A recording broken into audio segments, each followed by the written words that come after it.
उनका समस्त आर्य जगत की ओर से बहुत बहुत हार्दिक अभिनंदन एवं स्वागत करता हूँ। धन्यवाद। बहुत बहुत आभार, बहुत बहुत धन्यवाद करता हूँ। धोनी रावण का अभिनंदन है, जिन्होंने शुरू से आज तक हमें अपना पूरा मार्गदर्शन दिया और आगे भी निरंतर उनका मार्गदर्शन आज समाज के कार्यों में मिलता रहेगा। बहुत बहुत आभार, तालियां द्वारा अभिनंदन। और अब दोनों हमारे लिए वो घड़ी आ चुकी है जिसके लिए हमें बहुत समय से प्रतीक्षा थी। देश के यशस्वी रहे हम सहकारिता मंत्री आदरणीय श्रीमान अमित शाह जी आज हमारे बीच पधारे, उनका मार्गदर्शन हमें प्राप्त होगा और उस मार्गदर्शन से आगे की तैयारी हम लोग कर पाएंगे। जिस सोच को लेकर के 12 फरवरी से हम चले, उस यात्रा को आगे बढ़ाने के लिए हम उनका मार्गदर्शन अपेक्षित रखते हैं और उनसे निवेदन करेंगे कि वे आए और हमारे सभी बंधुओं का मार्गदर्शन करें। आदरणीय श्रीमान अमित शाह जी, तालियां।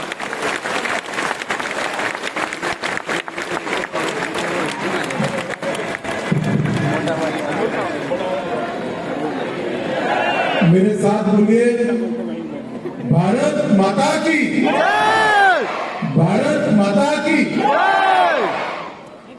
आज के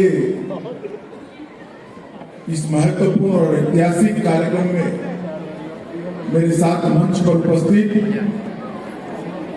महामहिम राज्यपाल गुजरात श्रीमान आचार्य देवव्रत जी, श्री सुरेश चंद्र आर्य प्रधान सर्वदेशीय आर्य प्रतिनिधि सभा,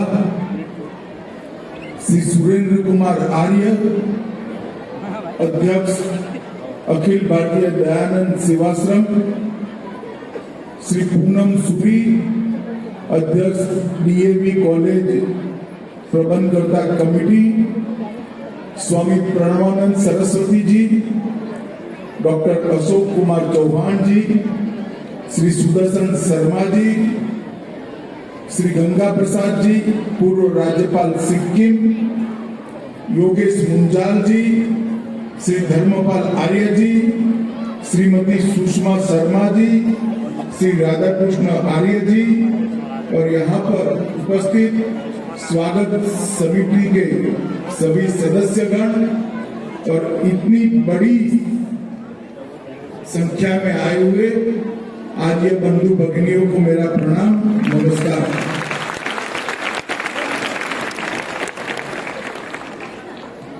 आज का दिन हम सब के लिए बहुत महत्वपूर्ण दिन है,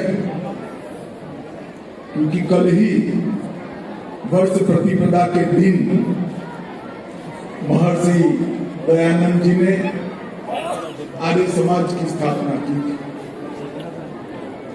आर्य समाज की स्थापना कर महर्षि दयानंद ने सालों से सोई हुई इस देश की आत्मा को जागरूक करने का काम किया। महर्षि दयानंद वो व्यक्ति थे जिन्होंने वेद व्यास के बाद वेदों के उद्धार का काम किया, वेदों को मूल स्वरूप में लाने का। देश की सांस्कृतिक और बौद्धिक जागरण का जिनने बड़ी तीव्र गति से शुरुआत की, अनेक क्रांतिकारियों के प्रेरणा स्रोत रहे और सबसे बड़ी बात, देश में अनेक सामाजिक सुधारों के वो जनक। और महर्षि दयानंद जी का इस देश पर, ये पूरी सृष्टि पर युगों युगों तक उपकार रहेगा कि उन्होंने आर्य समाज की स्थापना कर अपने विचारों को और कार्यों को स्थायित्व दे देगा। मैं आज इस अवसर पर महर्षि दयानंद को हृदय पूर्वक प्रणाम कर मेरी बात की शुरुआत करना चाहिए। आज के परिदृश्य के पृष्ठभूमि में देखें तो आजादी के अमृत महोत्सव को हम लोग मना रहे हैं। महर्षि दयानंद ही थे जिन्होंने पहली बार स्वतंत्रता का उद्घोष करने का काम महर्षि ने। स्वराज, स्वभाषा और स्वधर्म बोलना भी जिस जमाने में पाप था, निर्भीकता के साथ बोलना तो छोड़िए, समग्र भारत के अंदर उसका प्रचार प्रसार कर अनेक लोगों को उसके साथ जोड़ने का काम महर्षि दयानंद जी ने किया। महर्षि दयानंद जी की 200वीं जन्म जयंती भारत सरकार मोदी जी के नेतृत्व में मनाने का निर्णय कर चुकी है और मोदी जी ने 12 फरवरी को आपके कार्यक्रम में आकर महर्षि दयानंद के विचारों को न केवल देश, पूरी दुनिया के साथ बड़े आत्मविश्वास और सम्मान के साथ रखने का काम किया। मेरे जैसे व्यक्ति के लिए ये बहुत गर्व की बात है कि ईश्वर ने मुझे इसी भूमि पर जन्म लेने का मौका दिया जहां से महर्षि दयानंद आए। मेरे जैसे कार्यकर्ता के लिए बहुत गर्व की बात है और मैं आज आर्य समाज के सभी बंधु भगिनियों को कहना चाहता हूं कि नरेंद्र भाई जो देश जागरण का काम कर रहे हैं, इसकी मूल कल्पना सभी लोगों ने महर्षि दयानंद के जीवन से और उनके कर्तृत्व से ही दी। महर्षि दयानंद ने अंधश्रद्धा से घिरे हुए पूरे देश को झंझोड़ कर जागरूक किया, ढेर सारी कुरीतियों से मुक्त किया। सत्य क्या है वो सत्यार्थ प्रकाश के माध्यम से समग्र जगत के सामने रखने का काम महर्षि दयानंद।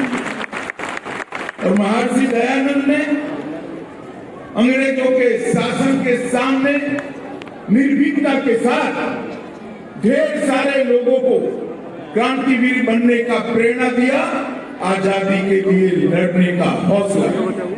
और महर्षि दयानंद ने आर्य समाज के रूप में एक ऐसी परंपरा की स्थापना की जो सालों सालों तक भारत की उन्नति का और हमारे धर्म के सभी उच्च विचारों का न केवल भारत जगत के कल्याण के लिए कारण बनने वाला है।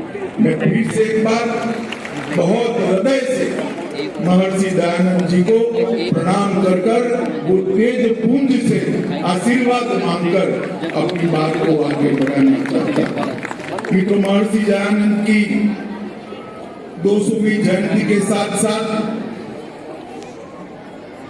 आने वाले 2 सालों में कार्यक्रम चलने वाला है। उसी वक्त 2025 में आर्य समाज के 150 साल समाप्त होंगे।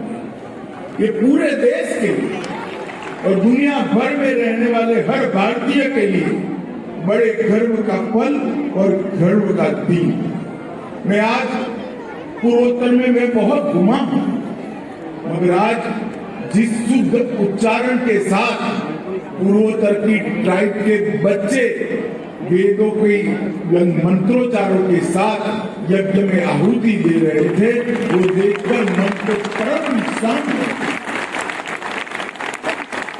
इतने घनघोर अंधेरे के अंदर जैसे बिजली एक आशा का संचार करती है, इसी प्रकार की वो घटना थी। मैं यज्ञ में मैं भी आहुति कर रहा था, मगर मेरा संपूर्ण ध्यान बच्चों के उद्धार और उनके तेजों में बैठा था। ये परिवर्तन केवल और केवल आर्य समाज ही कर सकता है, क्योंकि आर्य समाज पूर्वोत्तर के वनवासी क्षेत्रों में शिक्षा क्रांति यज्ञ का एक उद्घोष महर्षि दयानंद के विचारों से कर रहा है। आज यहाँ पर आपने रिश्तों एक बचाइए देश बचाइए, इसको आगे ले जाने का निर्णय किया है।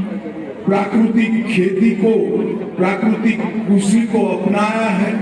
प्राकृतिक कृषि से न केवल पृथ्वी और मिट्टी का कल्याण होने वाला है, गौ माता के संरक्षण और संवर्धन से पूरी दुनिया का भी कल्याण।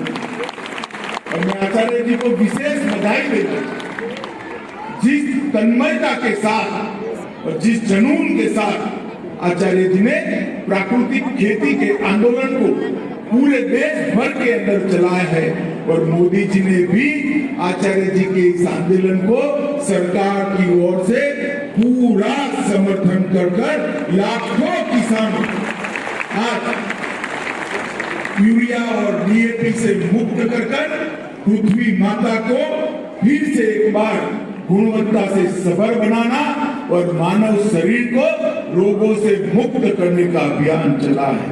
नशा के खिलाफ आपकी लड़ाई बहुत समयोचित है। ये लड़ाई से भी बहुत बड़ा फायदा होने वाला है। और जनजाति क्षेत्र के अंदर गले लगाइए, दूरी मिटाइए, ये कार्यक्रम आर्य समाज के अलावे और कोई नहीं कर सकता। मित्रों, आर्य समाज को आज सबसे ज्यादा जरूरत तो वनवासी क्षेत्र के अंदर हमारे जो बंधु भगिनी है उनके साथ जाना है, उनके जीवन के अंदर हमारे मूल सिद्धांतों का प्रकाश उनके जीवन के अंदर फिर से एक बार लाने का काम करना है। इसको भी आप कर रहे हो। महर्षि दयानंद उस जमाने में पैदा हुए, 18वीं सदी भारत के गुलामी के घनघोर अंधेरी रात्रि की सदी थी। बाल्यकाल में एक छोटी सी घटना से प्रेरणा लेकर एक सत्य की शोध में निकला हुआ बालक महर्षि दयानंद बनकर जब एक विश्व को छोड़ गया तब अपने पीछे एक महान परंपरा। सालों से वेदों के सत्य पर जो मिट्टी जमी थी, एक ही समय में एक ही जीवन के अंदर वो सारी मिट्टी को हटाकर वेद को फिर से दैदीप्यमान करने का काम महर्षि दयानंद ने किया। स्वदेशी और स्वभाषा, इसका स्वाभिमान पहली बार उस घनघोर रात्रि के अंदर निर्भीकता के साथ रखने का काम महर्षि दयानंद ने किया। वो मानते थे कि वेदों का ज्ञान ही भारत की उन्नति का मूल कारण था और वेद ज्ञान की अनदेखी के कारण ही भारत की अवदशा हुई थी। इसलिए उन्होंने इस वेद के ज्ञान को ही मूल आधार मानते हुए अपना पूरा जीवन जिया और वेदों की और लोगों का मंत्र दिया, जो आज भी ढेर सारे लोगों के लिए प्रेरणा का स्रोत बना हुआ है। दयानंद जी समझ चुके थे कि व्यक्ति कितना भी महान हो, परंतु उसका जीवन सीमित होता है।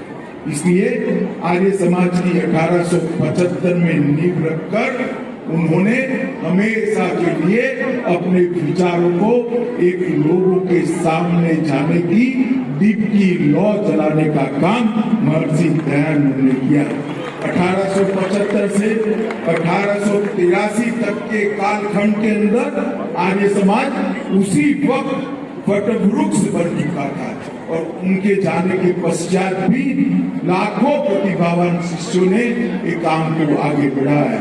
स्वामी श्रद्धानंद, महात्मा हंसराज, पंडित गुरुदत्त, लाला लाजपत राय, इन्होंने उस जमाने में इस देश के युवाओं को और इस देश के चाहने वाले सभी लोगों को देशभक्ति और स्वभाषा और स्वधर्म का संस्कार देने का काम बहुत अच्छे तरीके से किया। अफगानिस्तान से लेकर बगदाद तक और तत्कालीन रंगून से लेकर जम्मू कश्मीर और गुजरात तक आर्य समाज को पहुंचाने का काम इन महान विभूतियों ने किया। मित्रों, आजादी का आंदोलन का इतिहास अगर कोई भी व्यक्ति लिखना चाहे, मैं भी इतिहास का विद्यार्थी हूं, अगर आजादी के आंदोलन का इतिहास को लिखने बैठे और इसमें आर्य समाज का योगदान भूल जाए तो वो अज्ञानी ही माना जाएगा। आजादी का इतिहास आर्य समाज के योगदान का उल्लेख करने बगैर हमेशा अनेक सारे क्रांतिकारियों का निर्मित का काम आर्य समाज की गुरुकुल की श्रृंखलाओं ने किया।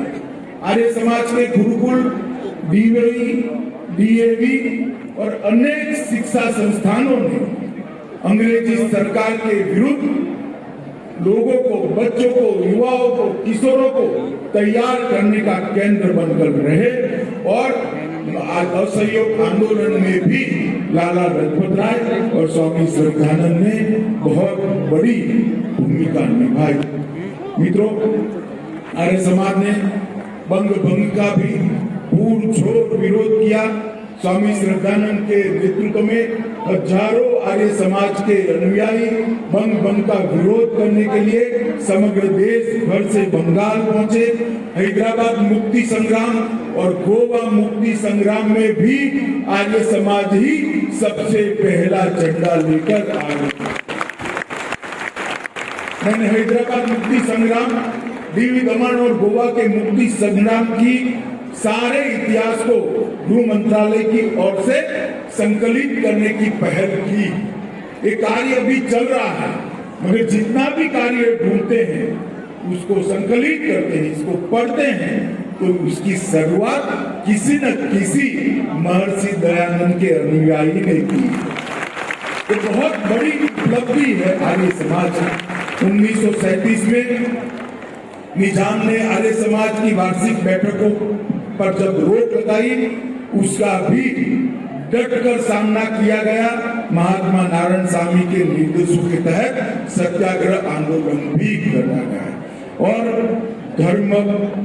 धर्मांतर की निजाम की नीतियों का भी खुलकर विरोध करने का काम आर्य समाज ने किया।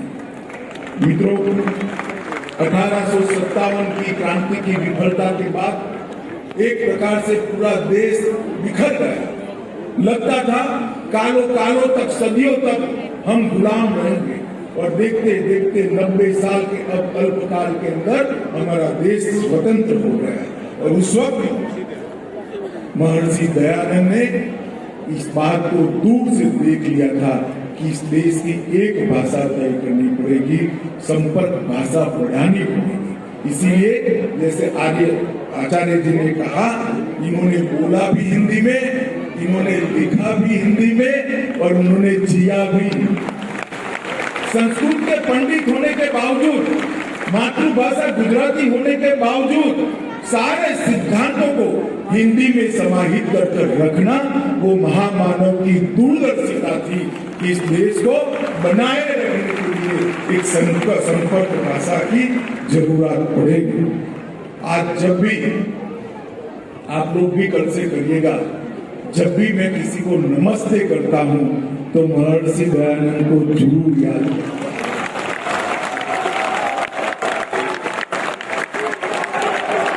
महर्षि दयानंद न होते तो हम सब भी हेलो कहते होंगे।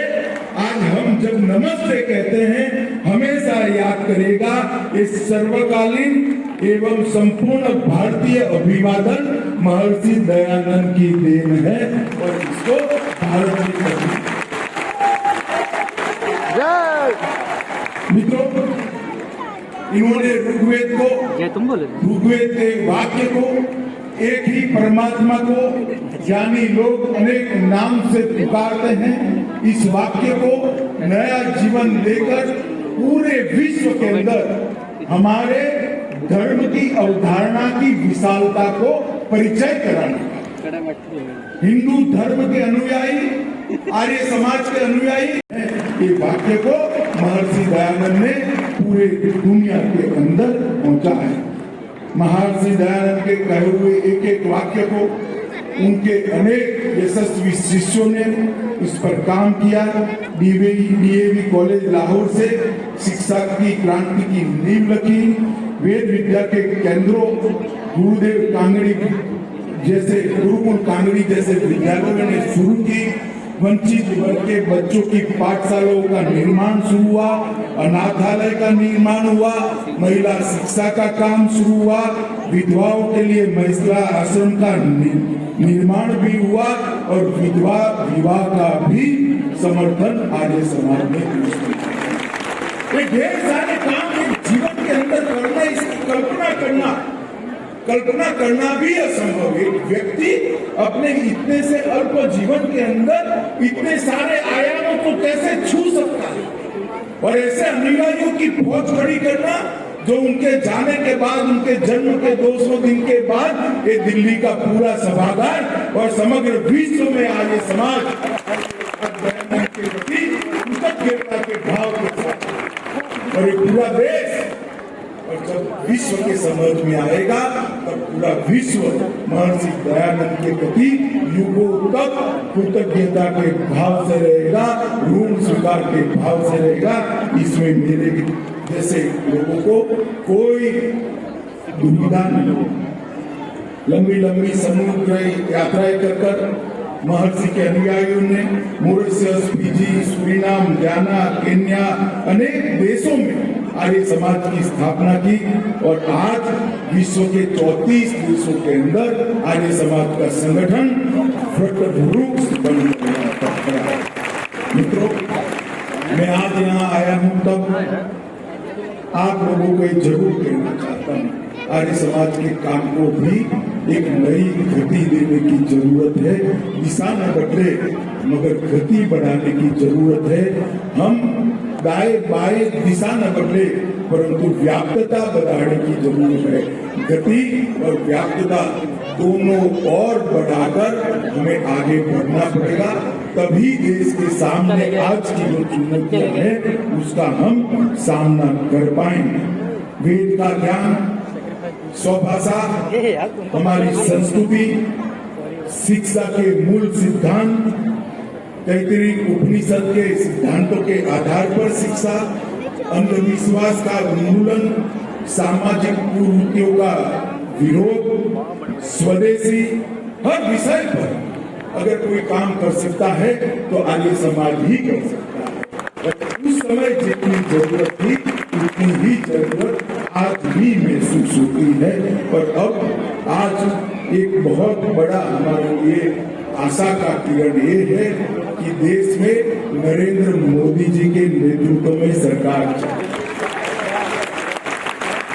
अब सरकार के सारे कार्यकलापों को महामहिम राज्यपाल जी ने बताया। आप बारीकी से देखेंगे तो सरकार की सारे इनिशिएटिव ये आर्य समाज की। स्वभाषा की बात करना आर्य समाज की, समृद्ध राष्ट्र की कल्पना करना आर्य समाज की, दुनिया में देश का सम्मान बढ़ाना आर्य समाज की, योग और आयुर्वेद को पुनर्जीवित करना ये हमारी स्व संस्कृति की ओर लौटने की आर्य समाज की ही बात है। ढेर सारी चीजों को आज सरकार पुरस्कृत कर रही है, सरकार इसको गति दे रही है, और सरकार इसके साथ योजना। मैं तो आज आर्य समाज का आह्वान करना चाहता हूँ, ये सारी चीजों के लिए आप भी जुड़ जाइए, गति को बढ़ाइए।